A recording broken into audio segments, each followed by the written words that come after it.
नमस्ते बच्चों, आज हम हिंदी व्याकरण का सर्वनाम यह पाठ देखेंगे।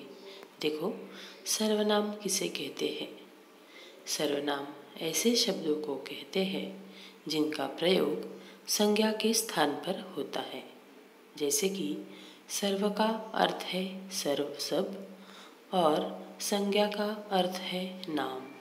तो इस प्रकार सर्वनाम का अर्थ होगा सबका नाम।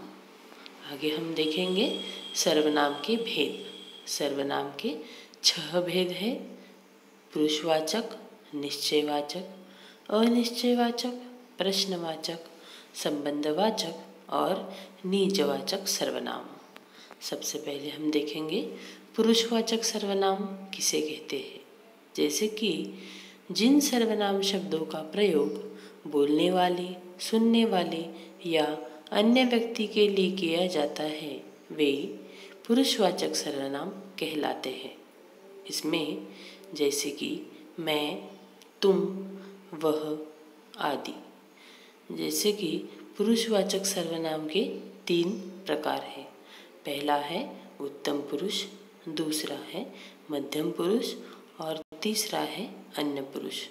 तो इसमें से उत्तम पुरुष किसे कहते हैं ये हम देखेंगे।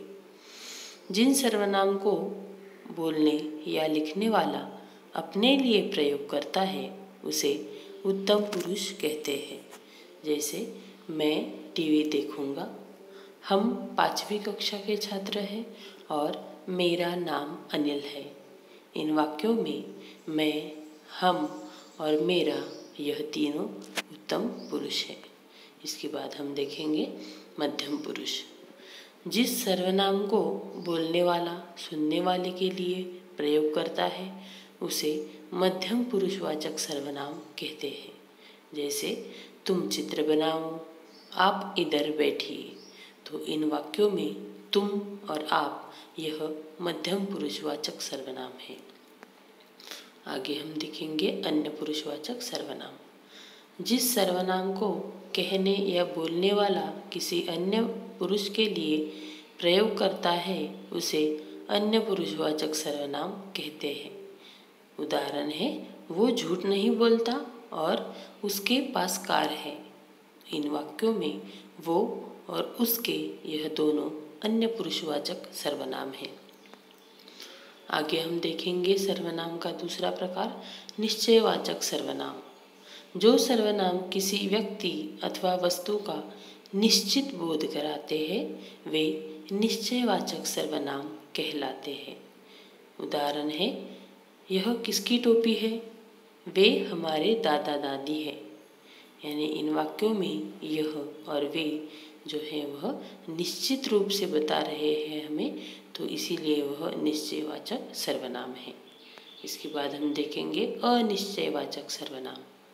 जिन सर्वनाम शब्दों से किसी निश्चित वस्तु अथवा व्यक्ति का बोध न हो उन्हें निश्चयवाचक सर्वनाम कहते हैं। उदाहरण देखो, कोई गाना सुनाओ, कुछ रुपए माँ को दे दो, पार्टी खत्म होते ही सब चले गए। इन वाक्यों में कोई, कुछ और सब यह तीनों शब्द पूरी तरह जानकारी नहीं दे रहे हैं, इसीलिए वह अनिश्चयवाचक सर्वनाम है। इसके बाद हम देखेंगे प्रश्नवाचक सर्वनाम। जिन सर्वनाम शब्दों का प्रयोग प्रश्न पूछने के लिए किया जाता है उन्हें प्रश्नवाचक सर्वनाम कहते हैं। जैसे कि यह टीवी कौन लाया। इस वाक्य में कौन यह क्या है, प्रश्नवाचक सर्वनाम है। और दूसरे इसमें तुमने क्या खरीदा, इस वाक्य में क्या यह प्रश्नवाचक सर्वनाम है, क्योंकि इन दोनों शब्दों से प्रश्न पूछा गया है। इसके बाद हम देखेंगे संबंधवाचक सर्वनाम। जो सर्वनाम शब्द वाक्यों में आए संज्ञा या सर्वनाम का संबंध बताते हैं उन्हें संबंधवाचक सर्वनाम कहते हैं। पहले उदाहरण में देखो, जो परिश्रम करेगा वह सफल होगा। इस वाक्य में जो और वह संबंध बता रहे हैं, इसीलिए वह संबंधवाचक सर्वनाम है। और दूसरे वाक्य में बच्चे वही कहानी सुनेंगे जो नई हो। इस वाक्य में वही और जो यह संबंध बता रहे हैं, इसीलिए यह संबंधवाचक सर्वनाम है। इसके बाद हम देखेंगे निजवाचक सर्वनाम। जो सर्वनाम निज यानी कि स्वयं के लिए प्रयोग किए जाते हैं वे निजवाचक सर्वनाम कहलाते हैं। जैसे मैं यह कार्य स्वयं कर लूँगा, इस वाक्य में स्वयं शब्द और दूसरे वाक्य में वह खुद ही चला गया, खुद, यह दोनों शब्द जैसे स्वयं और खुद, यह खुद के लिए उपयोग में लाए गए शब्द हैं, इसीलिए इसे निजवाचक सर्वनाम कहते हैं। इस प्रकार आज हमने क्या देखा, सर्वनाम किसे कहते हैं और सर्वनाम के जो प्रकार है वह देखे।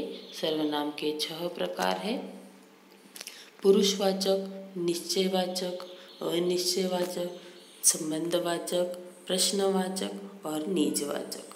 ठीक है, धन्यवाद।